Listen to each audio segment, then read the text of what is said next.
Good afternoon, students. Today we are going to continue chapter 12, the polar region. So yesterday we have read about the polar region. वहाँ के climate के बारे में हम लोग ने पढ़ा था, vegetation के बारे में पढ़ा था. Now today we will discuss about animal life of polar region. ठीक है, animal life वहाँ की कैसी होती है. ठीक है. So the animals that inhabit the Arctic tundra regions have special adaptations to withstand long cold winters and to breed and raise young ones in summer. ठीक है, अब जो एनिमल्स यहाँ पे रहते हैं तुंद्रा रीजन में जो रहते हैं, ठीक है, वो विशेष होते हैं. ठीक है, स्पेशल एडाप्टेशन वाले होते हैं, मतलब कि वो यहाँ का जो वातावरण है, जो एनवायरनमेंट है, उसे अडेप्ट कर सकते हैं. ठीक है, जो कि लंबे समय तक टिक सकते हैं, ठंडी को बर्दाश्त कर सकते हैं, है ना. और जो उनके बच्चे होते हैं उन्हें वो समर्स में रेस करते हैं. ठीक है. Then large animals like the musk ox and caribou are heavily protected against the cold by insulation of fat. अब जो बड़े एनिमल्स होते हैं, जो बड़े जानवर होते हैं, जैसे कि मस्क ऑक्स और कैरिबू, इसे हेविली प्रोटेक्ट किया जाता है. किस तरह? ठंडियों से कैसे बचाया जाता है? फैट का इंसुलेशन देके, इंसुलिन देके. Okay, so they migrate to warmer areas in winter. और ये विंटर में जब बहुत ज़्यादा ठंड पड़ती है तो वार्मर एरियाज होते हैं, जो गर्मी वाले एरियाज होते हैं, वहाँ मूव कर जाते हैं, माइग्रेट करते हैं. Then smaller animals like the Arctic squirrels survive by burrowing and hibernating during winter. और जो छोटे एनिमल्स होते हैं, जो छोटे जानवर होते हैं, जैसे कि आर्कटिक स्क्वेरल, ये किस तरह से सर्वाइव करते हैं, जीवित रहते हैं? या तो ये बिल में छुप जाते हैं और आराम करते हैं. ठीक है, पूरे विंटर भर, और फिर जब गर्मियाँ होती हैं तब बाहर निकलते हैं. Other tundra animals include snowy owls, reindeer, polar bears, white foxes, arctic hares and black flies. और जो दूसरे टुंड्रा एनिमल्स हैं जो यहाँ रहते हैं वो हैं snowy owls, reindeer, polar bear, white foxes, arctic hares और black flies. Aquatic animals comprise huge whales, seals and walruses. और जो एक्वेटिक एनिमल्स, जो पानी में रहते हैं जानवर, उनमें वो कौन कौन से यहाँ पे होते हैं? बड़ी बड़ी वेल्स होती हैं, सील्स होते हैं, वॉलरसेस होते हैं. Code herring and salmon fish abound the Arctic water. और कोड हेरिंग और सैल्मन फिश जो हैं ये आर्कटिक वाटर में ज़्यादा संख्या में पाई जाती हैं. These animals have blubbers to protect them from icy cold conditions. और ये जो एनिमल्स हैं इनमें ब्लबर्स होता है. ब्लबर्स को हम कहते हैं चर्बी. ठीक है, जो कि इनको आइसी कोल्ड कंडीशन से, जो ये ठंडी सिचुएशन होती है, कंडीशन होती है, इससे उन्हें बचाता है.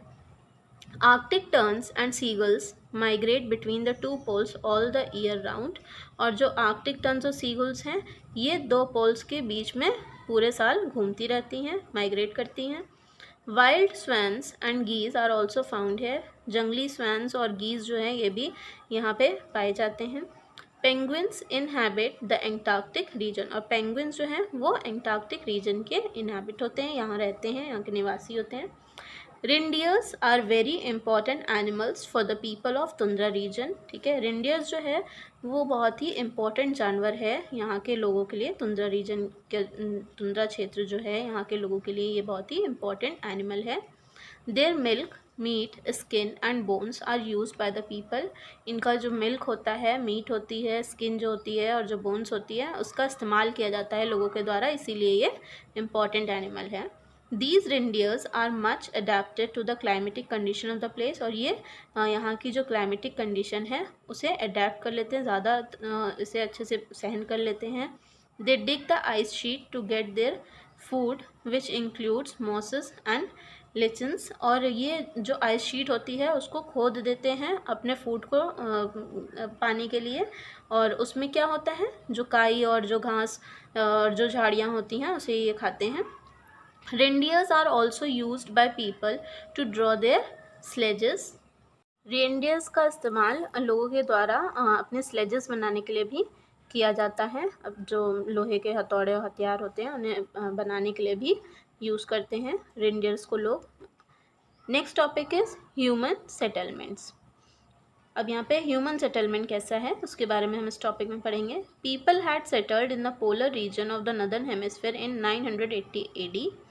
लोग जो हैं वो पोलर रीजन में सेटल हुए थे नदर्न हेमिस्फीयर में 980 एडी में इटसेल्फ खुद से। Mighty warriors from Norway the Vikings created the first settlement in Greenland. अब जो कुछ ताकतवर और पराक्रमी योद्धा जो थे नॉर्वे से, जिन्हें विकिंग्स कहा गया, उन्होंने पहला सेटलमेंट जो था वो क्रिएट किया था, बनाया था ग्रीनलैंड में। Some important inhabitants of the tundra lowlands are, और कुछ इम्पॉर्टेंट इनहेबिटेंट्स जो हैं तुंद्रा लोलैंड्स के वो हैं Inuits of North America and Greenland, ठीक है, इनुइट्स जो कि नॉर्थ अमेरिका और ग्रीनलैंड के थे। Then Lapps and Finns of Finland, Lapps और फिन्स जो कि फाइनलैंड के थे। और Yuks and Chukchis of Siberia, ठीक है, युक्स और चकचीज जो हैं वो सिबेरिया के। Topic is Greenland. Greenland was named thus to attract people from the other countries of the world to settle there. Greenland का नाम इसलिए रखा गया ताकि ये जो देश के जो दूसरे देश के लोग हैं, विश्व के जो अलग अलग देश के लोग हैं, उन्हें अट्रैक्ट कर सके और यहाँ पे सेटल कर सके, ठीक है, यहाँ पे लोग आके सेटल हुए, तो इस वजह से ये यहाँ का नाम ग्रीनलैंड रखा गया। It is a part of Denmark that lies between the Arctic ocean and the Atlantic ocean. ये डेनमार्क का एक हिस्सा है, ठीक है, पार्ट है, जो कि कहाँ लाई करता है, आर्कटिक ओशन और अटलांटिक ओशन के बीच में। It is the largest island in the world and lies mostly with in the Arctic circle. और ये सबसे बड़ा आइलैंड है वर्ल्ड का, और ये सबसे ज़्यादा कहाँ लाई करता है, आर्कटिक सर्किल में। The Atlantic ocean borders Greenland south east.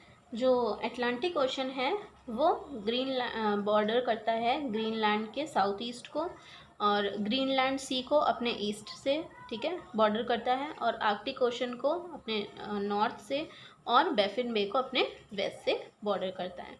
So Greenland looks white since about 80% of it is permanently covered with ice and snow.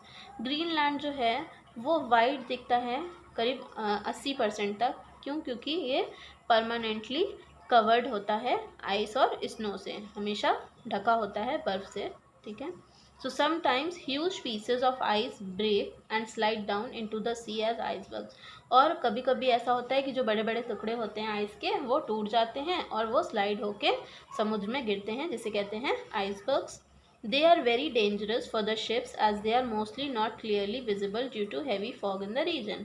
और ये बहुत ख़तरनाक होते हैं शिप्स के लिए, क्योंकि ये मोस्टली ज़्यादातर ये क्लियरली दिखाई नहीं देते हैं, क्योंकि हैवी फॉग होने की वजह से क्षेत्र में ये दिखाई नहीं पड़ते हैं, तो इस वजह से ये शिप्स के लिए डेंजरस होते हैं। Next topic is Inuits the natives of the country. Inuits जो कि देश के प्रवासी होते हैं, रहते हैं वहाँ के native. So Inuits are the natives of Greenland. Inuits जो थे वो ग्रीनलैंड के नेटिव्स थे, वहाँ के रहने वाले लोग, जिन्हें इनुइट्स कहा गया है ग्रीनलैंड के। They belong to the Mongoloid race. ये मंगोलॉइड रेस से बिलोंग करते हैं। They are very strong people with yellow skin. ये बहुत ही ताकतवर लोग होते हैं जिनकी स्किन जो है वो येलो होती है। फेस जो है वो फ्लैट होता है। Narrow black eyes and black hair, और इनकी जो आँखें होती हैं वो नैरो ब्लैक होती हैं और ब्लैक कलर के हेयर होते हैं। They are also short and stout, और ये छोटे और मोटे होते हैं, ठीक है। So Inuits have gradually spread across the Arctic regions of the continent. Inuits जो थे वो धीरे धीरे जो आर्कटिक क्षेत्र था, आर्कटिक रीजन था कॉन्टिनेंट का, उसमें स्प्रेड हो गए, फैल गए। They are now found living in Russia. अब ये रशिया में रहते हुए पाए जाते हैं, द यूनाइटेड स्टेट्स, अलास्का में, कनाडा में और ग्रीनलैंड में, ठीक है। अब ये इन जगहों पे भी रहते हैं Inuits. In Canada they are called Inuits. Canada में इन्हें इनुइट्स कहते हैं। While in Alaska they called themselves Inupiata, और अलास्का में ये खुद को ही इनुपियाटा कहते हैं। And in Siberia they are called Yupik and Yuta, और सिबेरिया में इन्हें यूपिक और यूता कहा जाता है। So students, I hope you have understood this much. Now we will continue this chapter tomorrow. Thank you.